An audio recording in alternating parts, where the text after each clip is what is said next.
Hi, I am Devapriya MS. I am a speech language pathologist. ഞാൻ ഇന്നിവിടെ സംസാരിക്കാൻ പോകുന്നത് പോയിന്റിംഗ് സ്കിൽസിൻ്റെ ഇമ്പോർട്ടൻസിനെ കുറിച്ചാണ്. എന്താണ് പോയിന്റിംഗ് സ്കിൽസ്? ഒരു കുട്ടിയുടെ ആശയവിനിമയത്തിനായി ഉപയോഗിക്കുന്നതാണ് Poynting skills.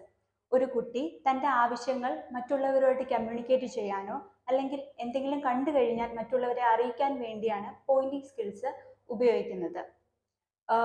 Language skill develop ചെയ്യുന്നതിന് മുന്നെയാണ് പോയിന്റിംഗ് സ്കില്ല് ഡെവലപ്പ് ചെയ്യുന്നത്. പോയിന്റിംഗ് സ്കില്ല് ഡെവലപ്പ് ചെയ്യുന്ന ഏജ് റേഞ്ച് എന്തെന്ന് വെച്ചാൽ 10 months to 1.5 years ഉള്ളിലാണ്.